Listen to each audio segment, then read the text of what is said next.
At a restaurant, someone is invited to dine and sample Miss Margarita's newest pizza.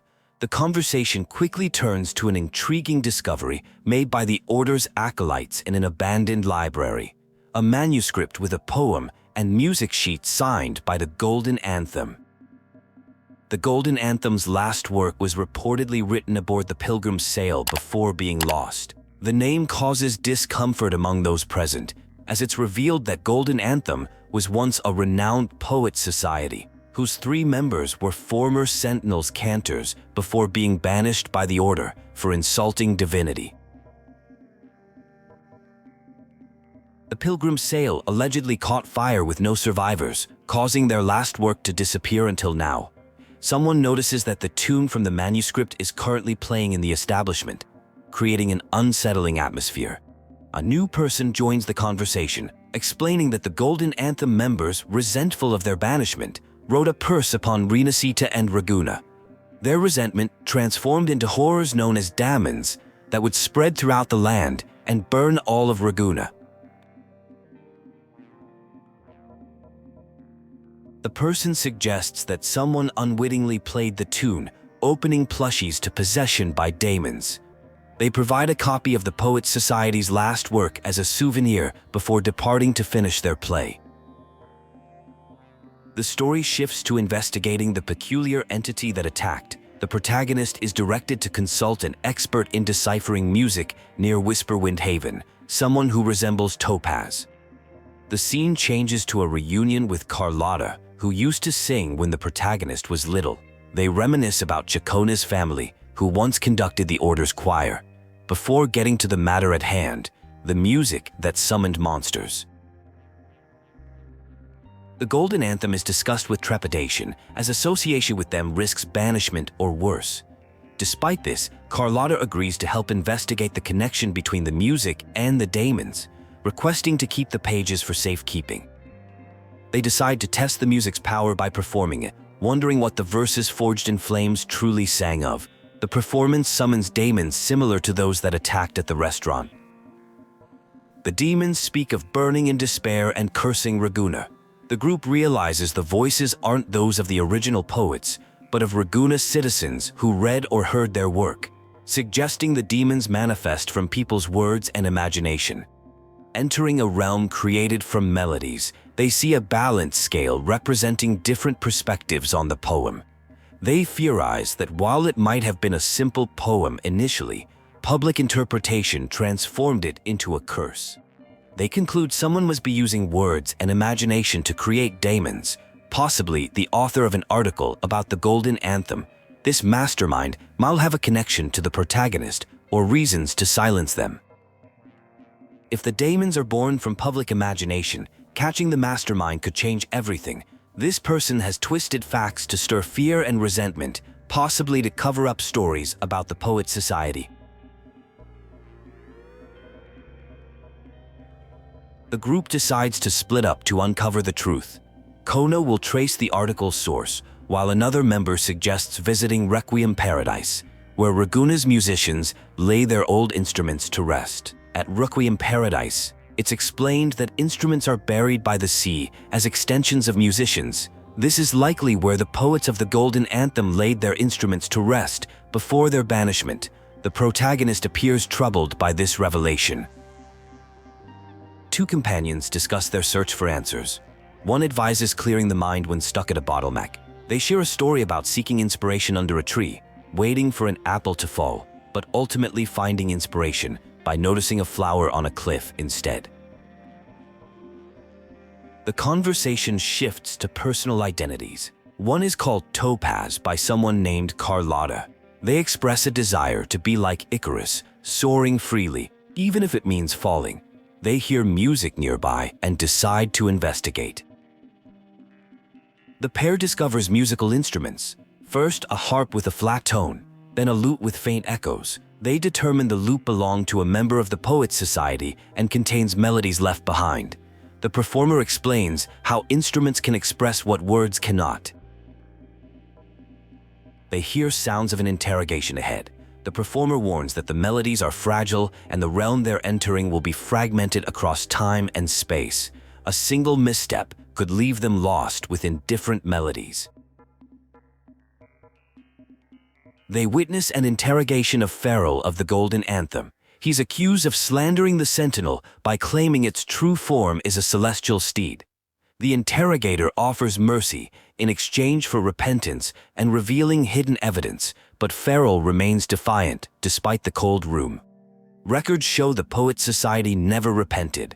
The melody fades and they hear voices discussing Feral's actions, sharing dangerous knowledge through poems given to children. They debate whether the truth about the Sentinel should have been buried. A revelation emerges that someone aims to silence those who know the truth about the Sentinel's form. The Order concealed a lithograph's existence while accusing the Poet Society of hiding blasphemous works. Feral simply wanted to share his uncertainty, hoping someone would understand.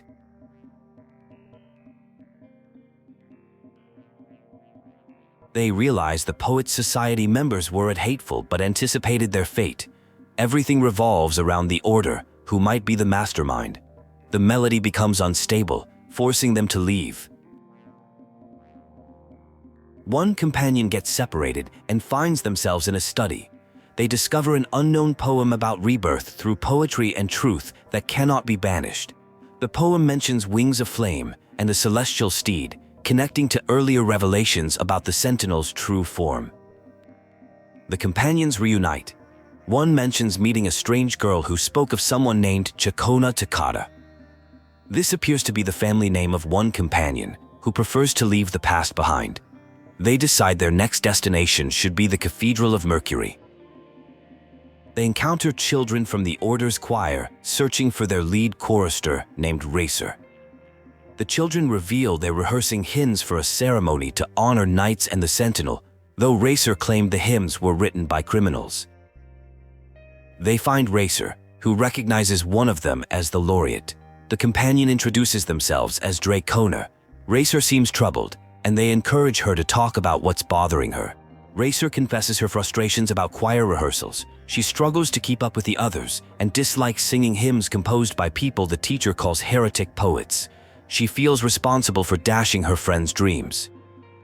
A young choir member struggles with singing hymns written by criminals. They're concerned about heresy, while others remain oblivious to the gravity of the offense. Their internal conflict affects their performance as they question why the Order would have them sing songs by condemned writers. A mentor figure asks what the troubled singer thinks a hymn should sound like. When they respond with the textbook definition, the mentor encourages them to focus on their feelings instead. The mentor and someone named Laureate offer to listen to their rehearsal, providing guidance on connecting emotionally with the music. The scene shifts to a cathedral ceremony where the Poets Society leads a choir. Despite the poet's eventual banishment, their works continue serving the Order's purposes. This performance celebrates knights who defeated tacit discords at Whisperwind Haven. A disruption occurs when someone interrupts the ceremony, calling everyone hypocrites. This person claims the Order misrepresents what happened at Whisperwind Haven, insisting they fought for themselves, not for the Sentinel or the Order. The outburst causes confusion and reveals tensions about historical truth. The scene transitions to a secret study filled with forbidden poems and songs. A curious child with raspberry tea questions why these works are considered guilty. Their caretaker explains they'll understand when they're older, hinting at hidden knowledge being preserved despite official censorship. Back to the choir performance, where Racer performs wonderfully after learning that sincerity matters most when singing praises to the Sentinel.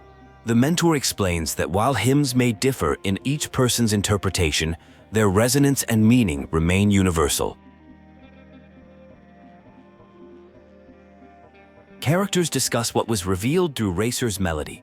The Poets Society was criticized for glorifying knights over common folk. This controversy led them to investigate at Whisperwind Haven, marking a turning point for the society. The characters decide to follow this lead.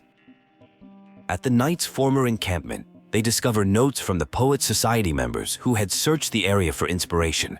Following their route, they reach a viewpoint where they realize the wind carries melodies from the past, prompting one character to play a tune. A memory reveals poets discussing a mysterious gentleman who showed them a lithograph of the Sentinel's true form. This revelation convinced them they could no longer sing for the Order and must instead become knights for the people of Ragusa, sharing the truth they discovered. The characters confirm the poets were banished for uncovering the Order's secrets about the Sentinel's true form. They decide they must confront these lies and reveal the truth about the Golden Anthem at Imperator, even though they lack direct proof linking the mastermind to the Order. The group returns to Margarita's establishment to share their discoveries. They ask for help gathering people to hear important information about the Poets Society's legacy, with Margarita expressing curiosity about what they found. Rovo reveals that contrary to popular belief, the banished poets didn't curse Ragusa. Their works continue to be sung by children at the Cathedral of Mercury without summoning Daemons. The poets' final writings as their ship burned weren't curses, but hasty poems facing death. The revelation creates confusion among listeners. Someone named Loria is questioned about what truth they've discovered about the poets of the Golden Anthem, but their explanation is interrupted before completion. A mysterious figure, claiming to be a traveling playwright, responds to their presentation. They suggest the group is implying the poets were framed and their works deliberately misinterpreted by the Order, a claim that could be considered blasphemy punishable by banishment. A parable unfolds about young birds in a cage whose door finally opens. When they attempt to fly, they fall to the ground. While some view this as tragic, another perspective suggests that even in failure, they experienced freedom and glimpsed the sky. Someone addresses a person called Miss Poet, expressing anticipation for tomorrow's arrival. The scene shifts to a discussion about an impressive performance and revelations regarding the Order's involvement in recovering lost poems from wreckage. Speculation arises that the Order might be using recovered poems to hide the real truth.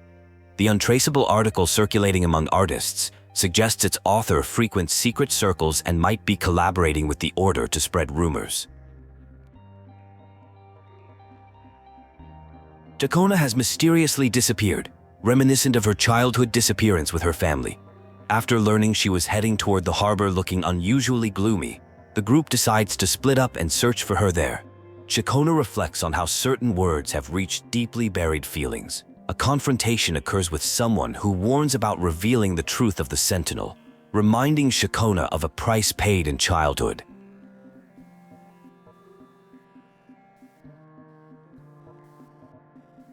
A discussion ensues about truth having thorns and the price paid by the Golden Anthem. References are made to the Golden Bough play, where people from various clans wear masks and celebrate together during what is now called Carnival.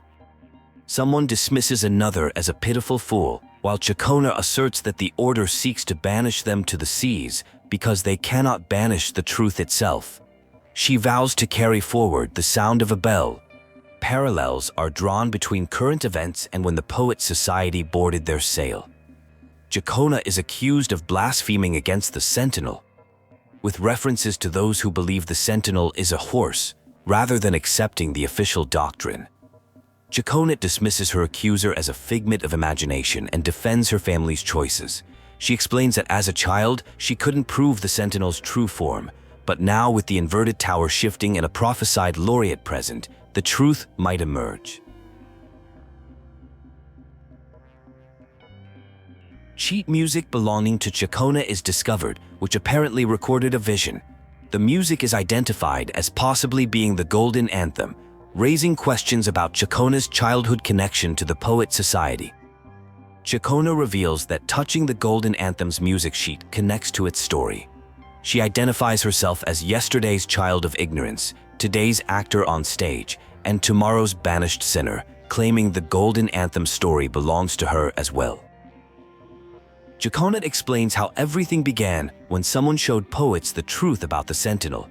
Her family, the Daconas, helped organize the poets who became Knights of Ragusa. The Order noticed them and gave her father a key to a study containing dangerous papers. Chacona describes the harsh reality of the Pilgrim's Sail, a ship used for banishment, where people were sent with insufficient supplies. The poets, facing death at sea, set their cabin on fire to leave something meaningful behind. Chacona recalls her father giving her a key before being sent away on the Pilgrim's Sail. He encouraged her not to see it as a burden, but to raise the truth like a torch to light others' way, reminding her of her Dacona heritage. After becoming a wandering bard, Chacona wove stories discovered by her father and the poets into musical scores, resulting in her own banishment. Neither her family nor the Poets' Society could prove the Sentinel's true form, but now someone has reached the inverted tower. A poet stands at a pivotal moment, encouraged to take pride in their craft. With gratitude for understanding, they prepare to open doors to a new chapter, hoping for a different ending to their story this time. A familiar song plays, the same melody as before but now tinged with sadness. The poet presents a new, different poem about not resting beneath a tombstone but becoming part of nature, the sea wind, dawn breaking through thorns, and a nighthawk with wings of flame. Someone encourages the poet to follow their heart, promising to stay until the end.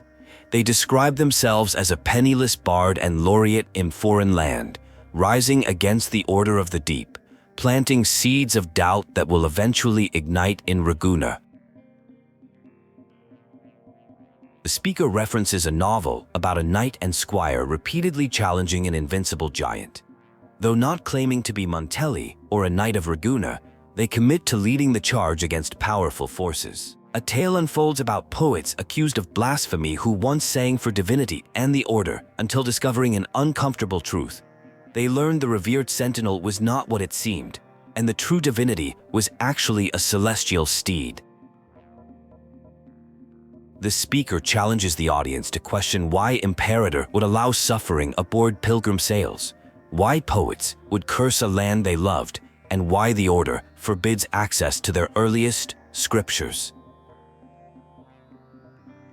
Chacona Arrested is arrested for blasphemy in the name of Imperator and Prince Fenrico. She dismisses this as old tricks to hide truth and mysteriously tells the acolyte to watch the audience below before making her escape.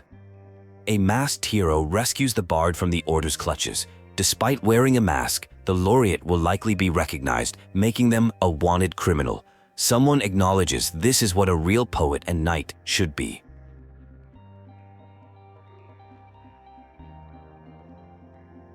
A final stage is set, inviting someone to step forward and witness a different world.